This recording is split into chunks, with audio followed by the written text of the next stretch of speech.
and welcome to the What to Read Next podcast. In this podcast, your host, Gloria Me, will invite a bookish guest to share their favorite book recommendation.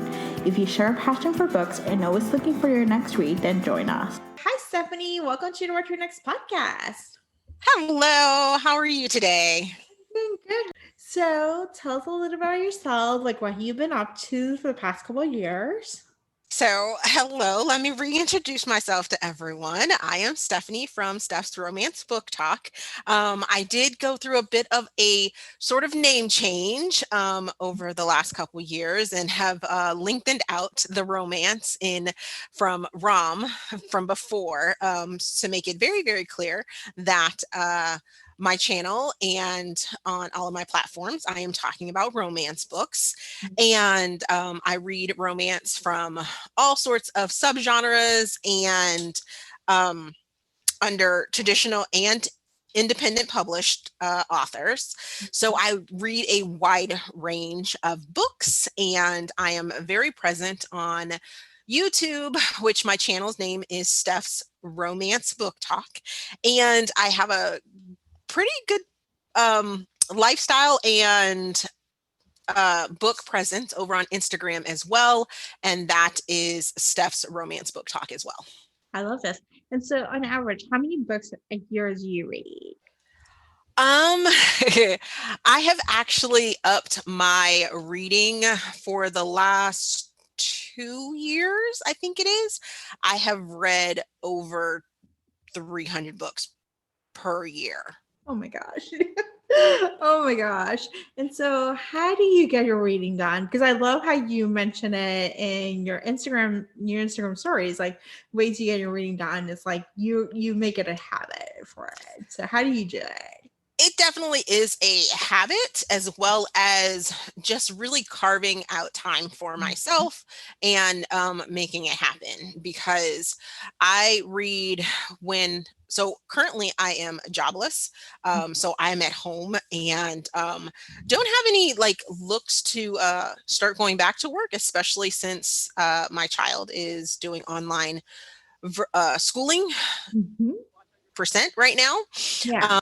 So being at home with him for the day is the best thing for me to make sure that he's staying on track with his schooling, things like that. So I make it a point to, it's possible for me to read all day long when I'm not helping him. But when I was working a full-time job, I would get up 30 to 45 minutes before having to get ready to go to work and read. And then during my commute to work, I would listen to audiobooks. While I was on break or lunch, I would listen to an audiobook or physically read on my Kindle. And then I carved out time after work while my child was at swim practice, and I would read. And before bed, I would spend 30 to 45 minutes reading. And that's how I sort of got it in. And then anytime that I had a chance to pull out my Kindle, I would pull out my Kindle and I would be reading. So it really makes a difference if you have that downtime to just pull it out and do it. I love this. And so we're going to talk about romance recommendations. And I know you have a ton of that. So I'm so excited. So first things first, what is your favorite romance trope?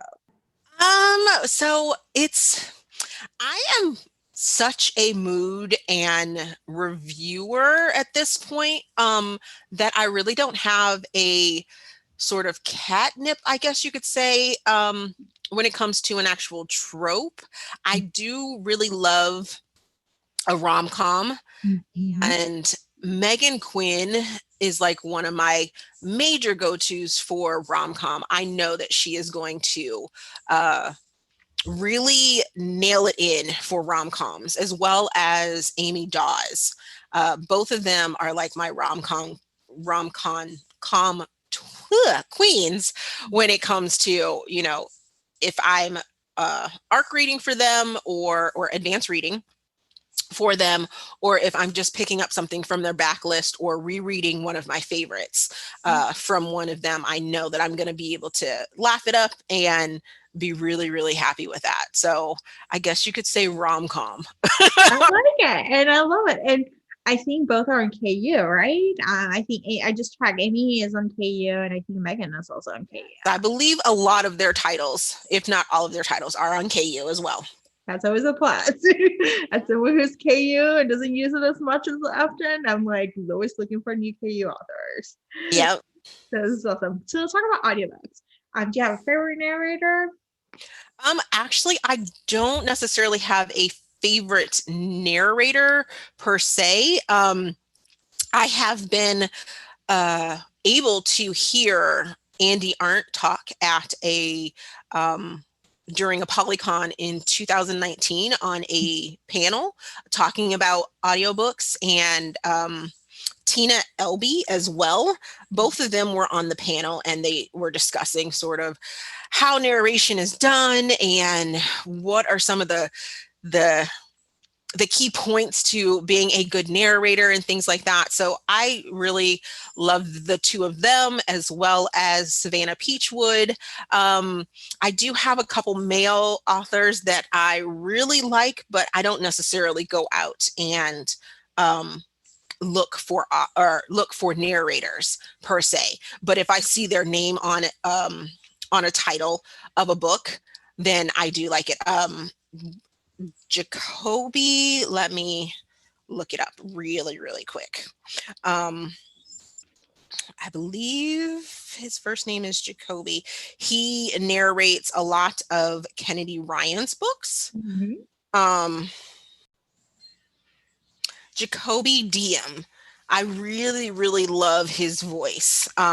He really comes through if you were looking for a male voice that really resonates with a African American or sort of an African American feel to it. I love this. And so, what are some of your favorite audiobooks, or which audiobooks are the most listened? So I consumed Amy Dawes's Harris Brothers series completely in audiobook, and I was in love with it. Oh my goodness. And the narrator on there, he is absolutely amazing. I actually got to meet him, and he is just the sweetest guy ever. His name is Will Watt, and I love his voice. He does a amazing British accent. Well, he is actually British, but his accent for British and Scottish is just so amazing. And one of the books in Amy Dawes's Harris Brothers series, the character is actually South African, and it was absolutely amazing. He's South African, he's biracial, and it was just so lovely just to hear it. I was just like in awe of the story and just drawn in because of it. I love this. So let's talk about authors. Which authors are you audible by, and authors that we should check out their backlist? So I am a huge, like, die-hard Alethea Romig fan, and I think I told you that before as well.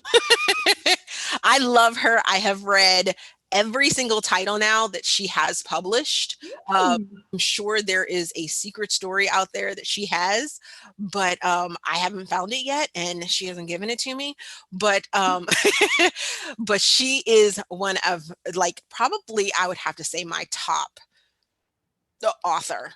Like, if she contacts me, or if I see that she has a book coming out, I drop everything to make sure that she knows that I am interested in reading her book.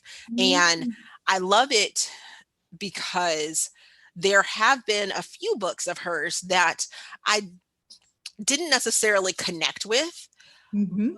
At the same time, I know that there is someone that's going to connect with the book. So I'm able to give an honest opinion about all of her books that she's written. And I'm able to say, I don't know if this book is going to be for everyone. I loved it, but this isn't necessarily for the masses. If I was to tell you,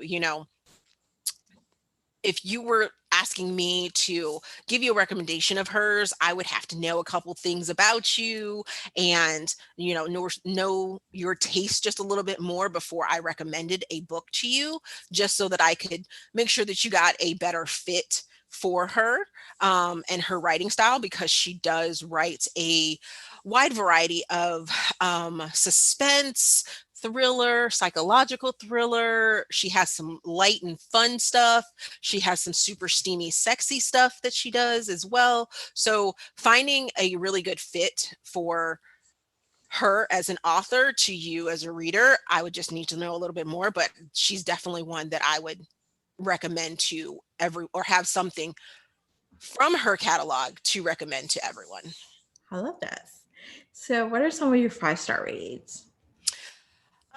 So I am not shy with giving my 5 stars away. Mhm. Um, and I'm always very big on explaining why something is a 5 star for me. But right off the top of my head, I would have to suggest the Flight and Glory series, the entire series by Rebecca Yarros, because she does military romance in this way that you just know that she has experience with it firsthand, as well as she has went to and done her research to make sure that she's giving you the most authentic story that's going to make you emotionally connected with the characters, as well as, you know, really emotionally invest yourself into the story. So that would be a series that I would say go and check out, because it's something for everyone.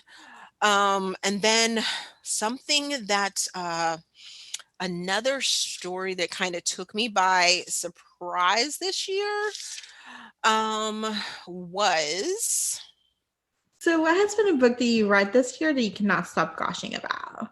because I have such a wide variety and I don't want to give you just the same names over and over and over again, I think a standalone that I completely taken by Mm-hmm. would be Winter's Arrow Hmm. by Lexi C. Foss. So let me give you a little setup on this one, because it's a different one. Yeah. This is a dystopian paranormal romance, Okay. and it initially came out as part of the Sinister Fairy Tales collection. So it is a fairy tale retelling. Mhm. And it's a fairy tale retelling of Snow White and the Seven Dwarfs, except the Snow White is actually a human that has a secret past, and the Seven Dwarfs are actually shifters. Mhm. And it's all part of Lexi C. Foss's world called the X Clan series. And you truly do not need to read book 1 and book 1.5 to read Winter's Arrow. But once you read Winter's Arrow, you're going to want to go back and read the other books in the series, Mhm. so that you can get even more of this big picture on why this human was kidnapped and what's going on in the world, and how the world has changed and how it's post-apocalyptic and all that goodness. It's just so amazing. I love this. I love like your recommendations are diverse. There's some rom-coms, there's some paranormal, there's a little bit of everything. There's an author who has different genres. So I love those recommendations. Yep. So tell us where you find me online. Okay, so like I said before, I have my YouTube channel called Steph's Romance Book Talk, and I release videos 3 times a week right now, on Tuesday and Thursday, and on Sundays I do a weekly uh, book review of all the books that I read for the week. That may be changing here in the beginning of 2021. I might be trying out some new things. You can also find me over on Instagram as Steph's Romance Book Talk. And over on Instagram, you're going to find that I give a lot of more of my personal self as well as a lot of my book stuff. And it is a place where I can do reels, which is the new thing over on Instagram, of putting clips together with music and sort of showing off, your sort of visual skill. And I'm really enjoying that. I'm finding that I like and get a good feedback from people when it comes to my reels, and I've been doing daily reels over there. So those Oh, places you can really connect with me. that's awesome. That's a really great way to be creative and share your passion. So that's awesome. So thank you, Stephanie, for being on the show. Yeah, not a problem. If you enjoyed this podcast, feel free to share with friends, subscribe, rate, and review the show. This is the easiest way to support this podcast. Want to connect with fellow romance readers and make new friends, get weekly book recommendations, attend monthly meetups, then join our Patreon community. You can join at whattoreadnextblog.com/Patreon. Romance lovers, check out Queen Bee Reads Etsy shop for cute and comfortable bookish apparel.